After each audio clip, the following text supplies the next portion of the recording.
Pavillion started in 1999 and it was set up as a youth project that was needed in this community, and that was mainly by Blattermilk Housing Association, and I believe it was Susan Crookston.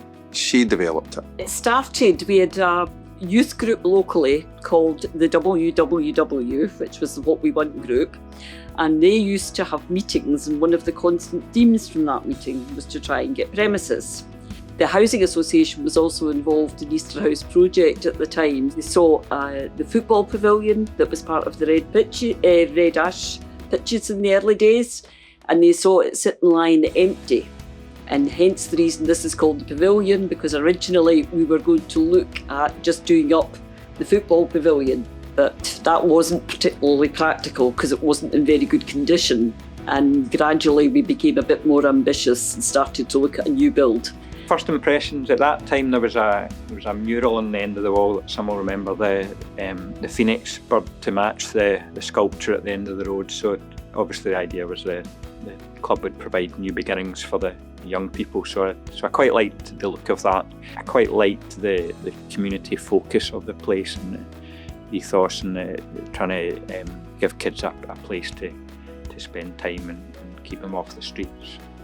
The main youth facility in this area was the old Frankie Vaughan Easter House project. He was brought into the area to try and help people in the area tackle knife crime. So that was a very old facility, which was extremely run down. Growing up around Easter House, you're always aware of all the gang culture, the violence that had been going on for years. So it's always something my man and dad were really worried about for me growing up, because especially with the school that I went to Lock End. So my man and dad were always really worried about what would happen. So knowing for me and them, and also the other parents around here, the Waynes could come here, they'd be safe, they were looked after, and they weren't out being stupid.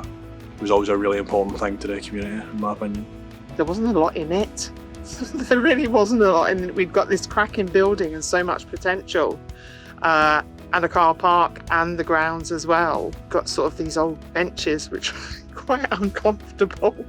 And there was a kitchen, but it wasn't that well equipped. So, I mean, I think that was probably one of the first bits of funding we got, was to try and upgrade the kitchen.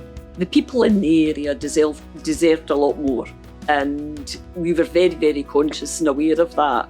So when this group of young people came along and were very, very keen to do something that was something about them, for them, we were quite happy to support that. Had some young people come in and do some of the building work where we'd got some funding for improvements, so that there was a couple of them involved with that. So it's like little opportunities for some of them to actually do something with their lives and learn some new skills. I can remember us just sitting in the room and it was so much different, and obviously it was a lot smaller, which was weird. And then going back and think about it, it's made me feel a wee bit nostalgic, a wee bit emotional.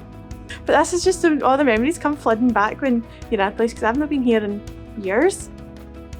And now, obviously, I'm grown, I've got my partner, we're engaged, and we've got our first baby on the way. And my whole childhood's here, and it's kind of weird. We originally used to just run for primary 4 and up, and then secondary school kids. And then what happened was we had a lot of parents coming to us and saying there's nothing in the area for primary 1s to 3s. And it was true, so now we run for primary 1 right up to 18 years of age. When I first started here, we were only open 3 times a week. So it's a big difference. Initially, this was a one-room setup. As we just mentioned there, there's a huge high ceiling, so it was pretty cold in the winter and pretty hot in summer. And through the years, we've had the learning centre, which is here built in, and a few other rooms and ceilings and developed through.